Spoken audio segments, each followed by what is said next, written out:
안녕하세요. 저는 디프다 제주의 대표를 맡고 있는 변수빈이라고 합니다. See you tomorrow라는 슬로건으로 활동을 하고 있는데요.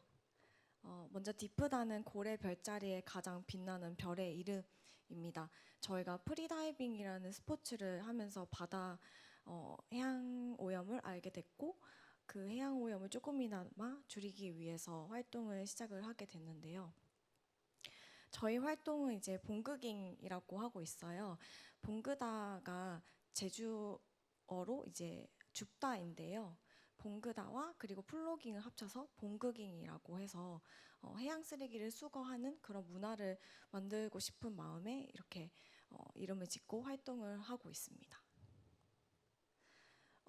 사실 제주 바다를 생각을 하시면 되게 깨끗하고 그다음에 이렇게 반짝반짝 빛나는 그런 아름다운 해변을 많이 떠올리시는데 사실 제가 본 제주 바다는 뒤에 있는 사진처럼 조금 쓰레기로 넘쳐나는 바다가 많았어요. 어, 이런 바다를 사실 해외에서나 아니면 미디어를 통해서만 볼 수 있다고 생각을 했는데 어, 깨끗한 제주 바다라고 생각했던 곳에서 이런 바다를 만날 수 있다는 게 굉장히 충격적이고 오늘은 제가 본 그런 바다를 이야기해 보려고 합니다. 지금 제주 바다는 사실 정말 쓰레기가 많아요. 매일같이 쓰레기가 몰려오고 그걸 주워내고 또 다음날 쓰레기가 쌓이고 이런 상태를 반복을 하고 있고 그런 쓰레기를 한번 보시면 여기가 사계 해변 바다인데요. 해변이 굉장히 긴 바다임에도 불구하고 쓰레기가 가득 차 있는 것을 볼 수 있습니다. 그리고 오른쪽에 있는 사진은 병뚜껑 사진인데 이 병뚜껑을 한 곳에서 수거를 했어요. 근데 이게 556개가 나왔거든요. 그렇다면 556개의 병뚜껑은 해변에 밀려왔고 나머지 그 페트병은 바다에 가라앉았을 확률이 큰 거죠. 그래서 우리가 생각하는 것보다 훨씬 더 쓰레기가 많습니다. 그래서 바닷속도 별반 다르지 않는데요. 어, 저희가 활동을 하면서 바닷속을 들어가 보면 한 번도 쓰레기를 다 주워서 나온 적이 없을 정도로 쓰레기가 가득한 상태입니다. 바닷속 영상을 한번 보시면 네, 이렇게 돌 사이에 페트병이 차 있고요. 타이어도 보이고 있습니다. 그래서 바닷속도 해양 생물 대신에 이렇게 쓰레기들이 가득한 영상을 계속 볼 수 있습니다. 이 영상은 이제 쓰레기가 오고 있는 모습인데요. 바다가 움직이다 보니까 이렇게 쓰레기들이 밀려오고 또 밀려가고 그리고 어떤 쓰레기들은 바닷속에 가라앉고 어떤 쓰레기든 해변으로 도착하게 됩니다. 우리가 이런 쓰레기가 어떤 것들이 있느냐 봤을 때 어업 쓰레기도 상당하고 우리가 평소에 쓰는 일반 쓰레기도 굉장히 많습니다. 뭐 신발이라던가 코로나 이후에는 마스크, 뭐 비닐 장갑 이런 것들이 계속 발견이 되고 있고요. 그런 것들이 결국에는 우리가 사용하고 버렸기 때문에 바다에서 발견이 되는 거거든요. 그래서 일반 쓰레기, 생활 쓰레기들을 보면은 정말 이걸 바다에서 나올까라고 생각할 정도로 우리가 일상 속에서 쓰는 물건들이 계속 발견이 되고 있습니다. 그리고 또 바다는 국경이 없다 보니까 해외에서 오는 그런 쓰레기들이 또 있는데요. 우리나라에는 주로 대만이나 중국, 일본의 쓰레기가 굉장히 많이 오고 있고 어떨 때는 아랍 쪽 쓰레기나 아니면 북한의 쓰레기가 발견되기도 합니다. 어, 좀 특이한 쓰레기인데요. 사실 이 디프다에서 저희가 굉장히 관심을 가지고 유의 깊게 지켜보는 쓰레기 중에 하나가 유해성 폐기물입니다. 약이나 주사 바늘 그리고 뭐 앰플 이런 것들이 주기적으로 어떨 때는 몇십 개씩 발견이 되고 있거든요. 그래서 이런 쓰레기들은 사실 즉각적으로 해양 오염을 이렇게 일으킬 수 있는 그런 쓰레기이기 때문에 저희가 굉장히 유심히 보고 있고 데이터 작업을 하고 있습니다. 또 다음으로 저희가 특이하게 보고 있는 쓰레기는 뉴락이라는 쓰레기인데요. 새로운 돌이라고 명명하는 이 쓰레기는 플라스틱이 주로 많은데요. 이 플라스틱이 어떻게인지 모르겠지만 어떤 순간에 뭉쳐져 가지고 돌의 형태를 띠게 되는데요. 이게 점점 더 처음엔 이제 왼쪽과 같이 플라스틱이 엉겨 붙어 있는 그런 모습을 띠고 있다가 점점 더 돌과 정말 비슷한 형태로 변화가 됩니다. 그래서 사실은 수거 활동을 하다가 이게 돌인가 아닌가 하는 순간이 있어요. 근데 뭐 들어보거나 소리를 내보면은 플라스틱인 경우가 많거든요. 근데 이런 것들이 결국에는 많아지게 되면은 우리 아이들이나 미래의 세대들이 진짜 돌 대신 플라스틱 돌을 가지고 놀거나 아니면 그런 해변을 만나게 되지 않을까라는 생각이 들기 때문에 좀 더 유심히 지켜보고 있는 쓰레기입니다. 그래서 사실은 이런 쓰레기들이 결국에는 우리에게 돌아오기 때문에 가장 위험하다고 생각하고 경각심을 가져야 되는데요. 제가 활동을 하면서 매번 쓰레기를 수거할 때마다 이렇게 죽어 있는 동물들의 사체를 만나고 있습니다. 상갱이도 있고 뭐 해마도 있고 이런 동물들의 사체가 그냥 동물들이 죽었구나라고 끝나는 게 아니라 저 죽음이 나와도 연결이 되어 있구나. 결국 나도 저런 상태가 될 수 있구나라는 게 저한테는 굉장히 와닿아가지고 더 문제가 심각하지 않나 싶고 결국 그런 어떤 무서움이 현실로 왔던 게 미세 플라스틱이었어요. 미세 플라스틱이 요 근래도 뉴스에 많이 나오지만 이 섭취 경로가 1위가 음용수, 2위가 갑각류, 3위가 소금이라고 하더라고요. 근데 이 중에서 두 가지가 바다와 연관이 되어 있더라고요. 그리고 실제적으로 제가 해양 쓰레기를 수거를 할 때 미세 플라스틱이 굉장히 많습니다. 그리고 이 미세 플라스틱은 영상과 같이 너무 작고 너무 많기 때문에 수거가 굉장히 힘듭니다. 그래서 이 해변을 쭉 걸어가는데도 이 모든 것을 다 밟고 있고 확인하고 있음에도 불구하고 수거할 수 없다는 거.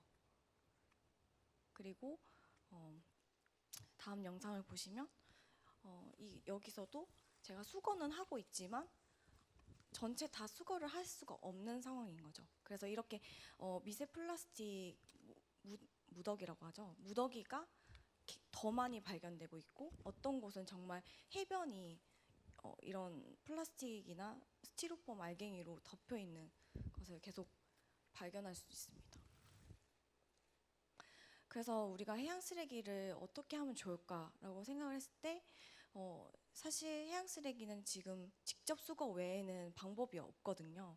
그래서 저희가 활동을 하고 있고 직접적인 수거를 하고는 있지만 수거하면 다음날 도와 있고 수거하면 또 다음날 와 있고 이런 상태가 반복이 되다 보니까 사실은 해양 쓰레기는 예방이 가장 중요하다.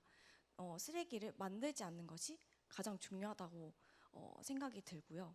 그래서 우리가 일상 속에서 줄일 수 있는 방법을 찾고 쓰레기를 만들지 않는 것이 가장 중요하지 않나라는 생각을 하게 됩니다. 그래서 하나뿐인 지구 그리고 바다를 위해서 모두가 용기를 내고 작은 실천들을 이어온다면 이 문제를 해결할 수 있다고 생각을 하거든요.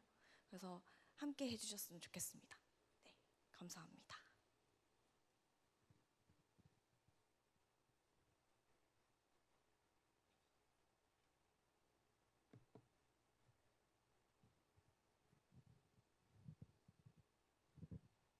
네, 네 안녕하세요. 주식회사 포시스의 원중화라고 합니다.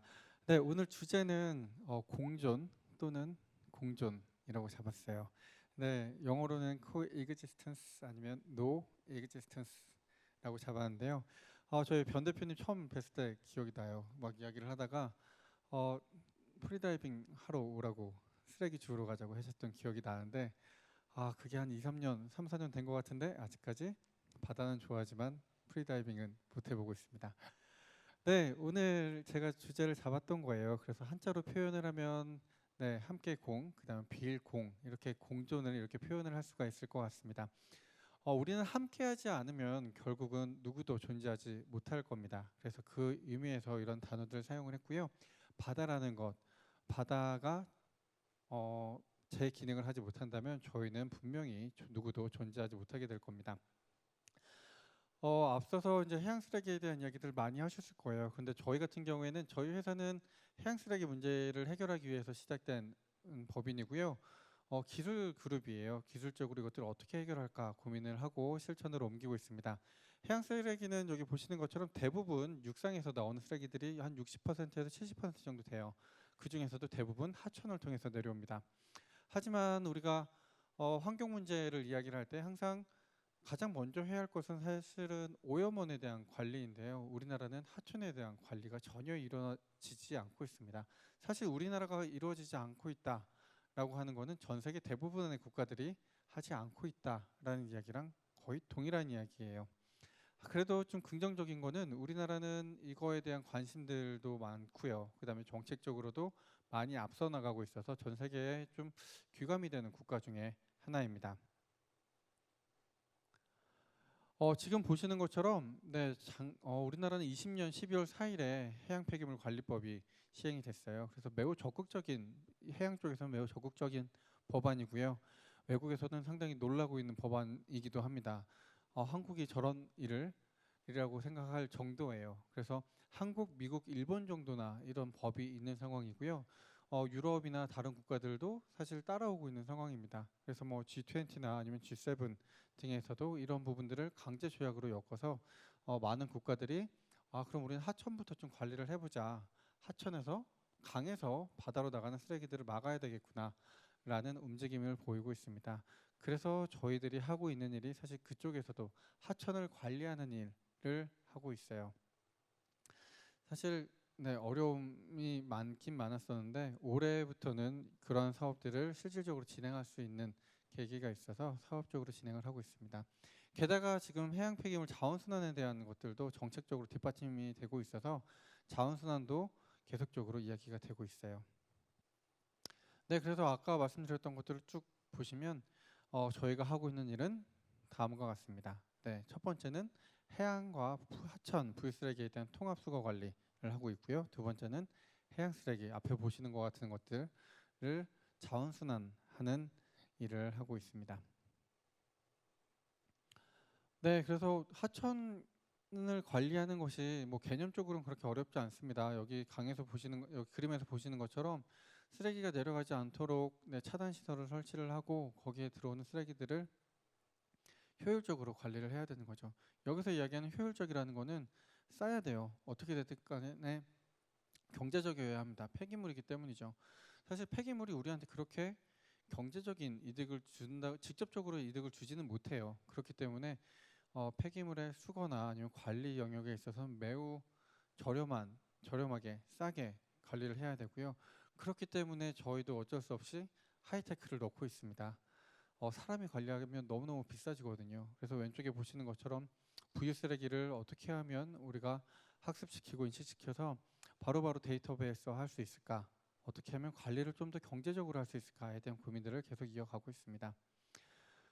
우리나라는 하천 너무 깨끗하죠. 바다도 보통 이렇게 변소빈 대표님 같은 분들 아니면 우리나라 바다 깨끗하지라고 생각하실 수 있어요. 그런데 좀 더 문제가 되는 바다들을 보시면요. 바다는 하나니까요. 그래서 문제가 되는 바다를 보시면 네, 저렇습니다. 그래서 동남아시아 국가들 같은 경우에는 하천의 관리를 안 한다라고 한다기보다는 하천에다 쓰레기를 붓고 있어요. 왜냐하면 하천에 부으면 쓰레기가 없어지거든요. 그래서 정부에서 실컷 모아서 업자들한테 돈을 주면 업자들은 돈을 받고 폐기물들을 강에다가 버리고 있습니다. 그 정부는 다시 이걸 또 걷어내려고 하고 있고요. 그래서 우리 눈앞에만 없을 뿐이지 이렇게 전 세계에서는 이런 일들이 계속 비일비재하게 벌어지고 있고 이런 쓰레기들은 앞에 있는 쓰레기들처럼 다시 돌아와서 우리에게 돌아오고 있습니다. 우리는 한 번도 보지 못했던 병들이나 이런 것들이 우리에게 다시 오고 있어요. 사실 이렇게 크게 오면 다행이죠. 미세 플라스틱으로도 오고 있습니다. 네, 또 동영상을 좀 보시면요. 쓰레기를 분류하는 것 같죠? 자세히 보시면 아래로 떨어지는 것들은 새우예요. 그래서 새우를 잡았는데 새우보다 뭐 비닐이나 이런 것들이 쓰레기들이 더 많은 거예요. 그러다 보니까 비닐은 바람으로 날려보내고 밑으로 떨어지는 새우를 사람들이 먹습니다. 충격적인 거는 이거는 우리나라의 동영상입니다. 더 충격적인 거는 한강 하구예요. 한강 하구에서 새우를 잡으면 쓰레기가 훨씬 많이 나오고요. 우리가 먹는 새우는 저렇게 조금밖에 없어요. 바닥에 떨어질 정도입니다. 우리나라라는 게 정말 놀랍지 않으신가요? 그래서 보통 여기 나오는 비닐들을 보면요. 우리가 구분할 수 있는 거는 한 1990년대 정도 비닐들이고요. 이렇게 바스러진 것들은 70년대, 80년대 정도 비닐이라고 보시면 돼요. 네. 아무리 오래된 것들도 다시 우리에게로 돌아오고 있는 겁니다. 네, 여기 보시는 것처럼 쇠고기면 기억하실 분들이 얼마나 되실지 모르겠어요.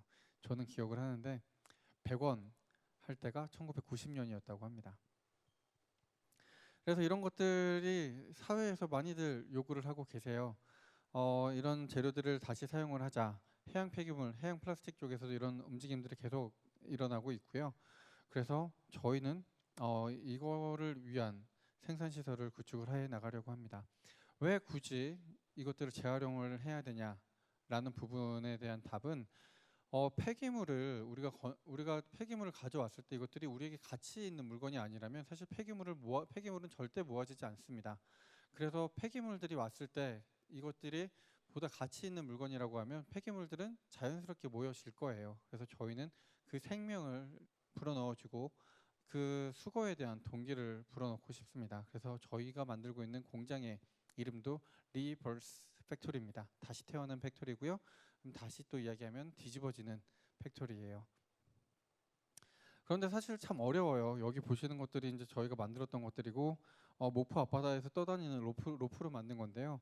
너무너무 어렵습니다. 우리나라뿐만 아니라 전 세계적으로 이런 시설이 갖춰진 곳들이 없어요. 그래서 너무너무 고생했고 우리 회사 직원들한테 많이 혼나기도 했었어요. 대표님 정말 이걸로 사업을 하실 겁니까? 지금 보시는 폐기장의 사진만 봐도 그렇죠. 보통 저희 그룹들이랑 같이 가면 그런 이야기들을 하세요.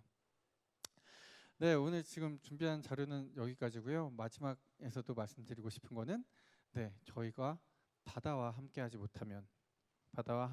못하면 그 누구도 살아남지 못할 것이다 라는 메시지 드리고 싶습니다.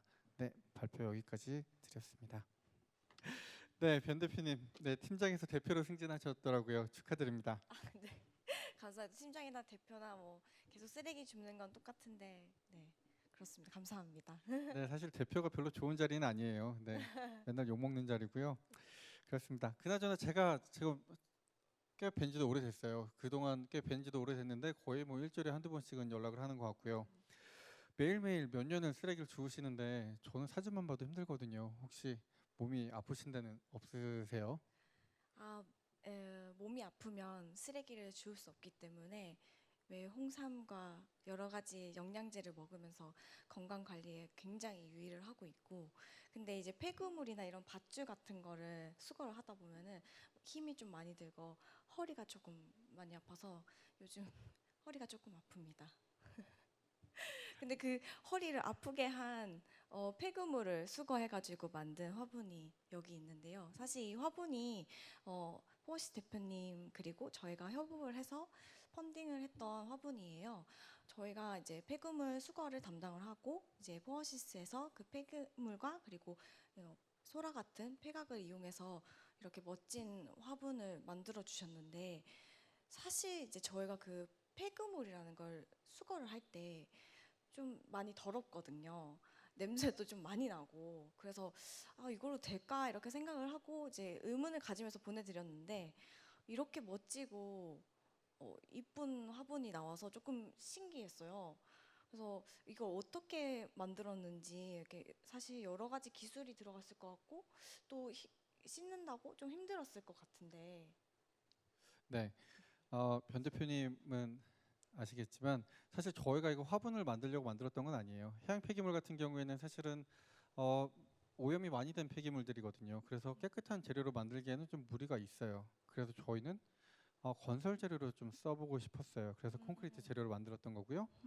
폐어망 파이버 같은 경우에는 그 콘크리트에서 제일 많은 탄소 배출량을 탄소를 만들어내고 있는 철근을 대체할 수 있는 재료예요.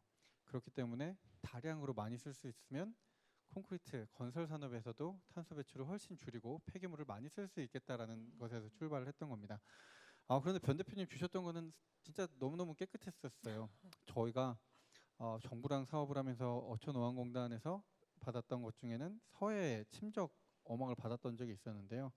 사실 다 씻고 나니까 절반도 안 남았더라고요. 변 대표님 주셨던 거는 너무 깨끗해서 저희 별로 고생 안 하고 가공할 수 있었습니다. 다행이네요. 그러면 어쨌든 이런 바다 속에서 이제 폐기물을 수거를 해서 이걸로 펠릿을 만들 수 있다는 거네요. 그러면은 이제 해양 플라스틱을 재활용한 어떤 순환 자원이 만들어지는 건가요? 네, 참 어려운 일이기는 했었어요. 지금도 어렵고요. 아까 말씀드렸던 것처럼 해양 폐기물 참 더러워요. 더럽고 폐기물이니까 더러운 건 당연한데 더럽고 처리하기가 참 어렵습니다. 그래서 사실 저희 건설 재료 같은 경우에는 그렇게 깨끗하게 세척을 하지 않아도 괜찮거든요.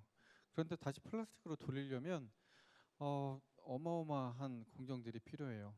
왜냐하면 염분도 묻어 있죠. 그다음에 여기 앞에 보시는 것처럼 따개비나 아니면 해초 같은 것들, 유기물들이 막 붙어 있어요. 이런 것들을 좀 처리를 해야 되거든요. 그래서 여기 보시는 것들이 바다에 떠 있던 로프, 그다음에 로프를 파분새에서 세척한 거, 가운데 보시는 게 저희가 최종적으로 생산한 펠릿입니다. 사실 이 부분들에도 많이 허들들이 있어요. 폐기물이다 보니까 저희가 폐기물을 가져오는 것도 법적으로 문제가 있고요. 하지만 저희가 그러면 법적으로 문제가 있어서 다른 그룹에게 이 일을 시키자니 이것들을 품질을 제대로 만들어 줄 수 있는 뭐 전처리 업체나 아니면 펠릿 가공 업체들이 우리나라에는 없습니다. 왜냐하면 해양 폐기물을 전처리하고 가공하는 시장은 우리나라에는 딱 하나의 비즈니스 모델이 있어요. 첫 번째는 해양 폐기물을 폐기물 업자들이 받아옵니다. 그러면 톤당 한 30만 원 내외의 돈을 받고 받아와요. 그럼 여기에다 물을 좀 뿌리고요. 재료별로 좀 분류를 해서 그 다음에 밸류체인으로 넘기면 이분들은 환경부의 지원금을 받습니다. 그러면 이 산업은 딱 여기까지예요. 그럼 여기서 나간 것들은 정말 저급 폐플라스틱으로 쓰이거나 아니면 고형연료, 불에 태워서 에너지로 회수되거나 아니면 불법 소각되거나 매립이 됩니다. 그러면 사실은 환경부나 해수부에서는 이것들이 재활용이 된다고 생각을 하겠지만 재활용이 되지 못하는 거예요. 그래서 저희는 이것들에 대해서 선순환 밸류체인을 만들어야 된다고 생각을 했고 선순환 밸류체인이 제대로 만들어져야 앞에 있는 수거단에서도 활발하게 동기부여가 될 수 있을 거라고 생각을 하고 만들어 가고 있습니다. 그래서 여기 보시는 것도 신제 플라스틱 생산 비용이 한 2배 정도 들어갔어요. 물론 그 제품 개발 단계라서 그런 부분들도 있겠지만 저희의 목표는 신제 플라스틱 만드는 수준까지 만드는 게 목표예요. 그런데 플라스틱이라는 재료가 참 그렇잖아요. 아까 그 나경수 대표님도 말씀하셨었는데 되게 범용적인 재료예요.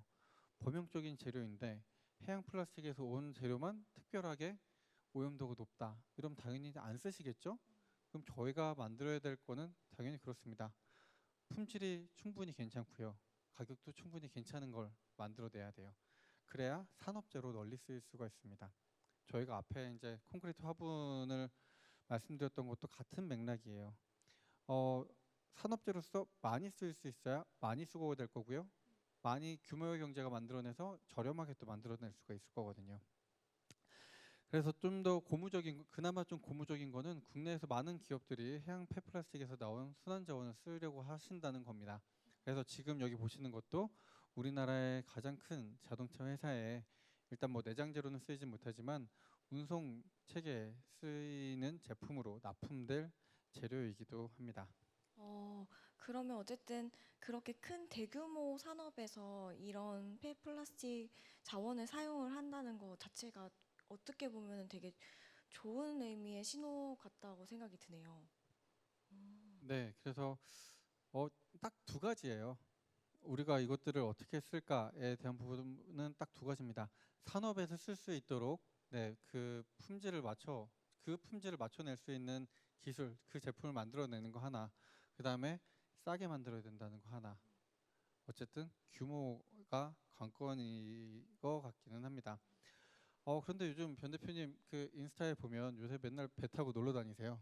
네, 캠핑 배 섬에 캠핑 가시고. 그래서 제가 좀 부러워서 여쭤봤더니 제주가 많이 깨끗해졌다고 하더라고요. 그래서 디프다에서 다 주우신 건 아닌지. 아니요, 전혀 아니고 사실 본섬의 쓰레기는 많이 줄었는데 그 제주에 해양 폐기물 수거 단체가 굉장히 많아지고 그다음에 바다 지킴이 사업이 좀 커져가지고 본섬엔 사실 눈에 띄는 쓰레기들은 많이 줄은 것 같아요.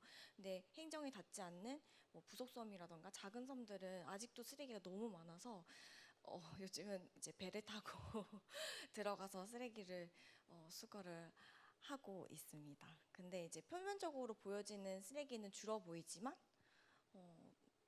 수거된 양은 늘었다고 하더라고요. 그래서 사실 이게 문제가 이제 우리 눈앞에서 치워졌다고 끝나는 게 아니라 결국에는 이게 바다에서만 건져냈지 그거를 다시 처리가 안 되다 보니까 쌓아놓고 있고 뭐 중산간을 이제 밀어버린다든가 그런 문제들이 계속 발생을 하고 있어서 문제가 되지 않을까. 뭐 아까 말씀하신 것처럼 전처리 시설도 제주도에는 없고 그런 상태가 계속되고 있어서 좀 걱정이 됩니다. 제가 제주를 많이 좋아하긴 하지만 제주가 또 한이 맺힌 땅이기도 합니다. 네, 그래서 그동안 디프다랑 변 대표님 정말 큰일 하신 것 같습니다. 그래서 사람들이 최근에 해양 쓰레기에 대해서 관심들이 많이 높아졌어요. 근데 사람들이 주로 관심을 갖는 영역은 내가 놀고 있는, 내가 즐거움을 가져야 할 해변이나 이런 곳에 쓰레기가 많아진 거 하나. 그다음에 아까도 나왔었는데 뭐 갑각류나 아니면 조개 이런 데 미세 플라스틱이 많아서 내 먹거리가 더러워진다는 이런 인식에서 사람들은 인식이 오는 것 같아요. 육지에서는 사실 더하죠. 사실 대도시에 사시는 분들은 바다가 얼마나 더러운지에 대해서 관심이 별로 없으신 것 같아요. 그러다 보니까 법령이나 아니면 제도들도 현실이랑 좀 떨어져 있는 부분들이 많이 있습니다. 사실 저희도 그런 이야기를 많이 들어요. 왜 니네 왜 서울에서 일을 하고 있어? 라고 이야기하시는데 그럼 저희가 어디를 갈까 싶기도 합니다. 뭐 우리나라는 한 면이 바다인데 근데 확실한 거는 저희가 부산이나 제주에서 해양 쓰레기 이야기할 때랑 서울에서 이야기하는 거는 참 많이 다른 것 같아요. 사람들이 그만큼 바다를 눈에 보이지 않으니까 좀 더 쉽게 생각하시는 것 같기도 합니다. 그래서 저희도 지금 이제 한 회사를 시작한 지 한 6년 된 것 같아요. 저희는 아무래도 기술 그룹이다 보니까 이걸 기술로 이 문제를 해결하면서 영리 기업으로 살아남아 보겠다라는 목표를 갖고 있었는데 다시 써야 되겠다는 목표가 생겼어요. 저희 회사를 처음 시작할 때 가졌던 원대한 꿈 중에 하나는 우리나라 해양 쓰레기를 수출하겠다라는 목표가 있었거든요. 왜냐하면 우리나라는 해양 쓰레기들을 거의 대만에서 수입을 해오고 있어요. 아니면 유럽에서 수입을 해오고 있고요. 그것도 어마어마하게 비싸게 해요. 그런데 뭐 소박하면 소박하고 원대한 꿈이기도 했습니다. 그런데 이걸 하려고 하다 보니까 아까 말씀드렸던 것처럼 우리나라에는 전처리하는 회사도 없고요. 펠릿을 제대로 만들어주는 회사도 없어요.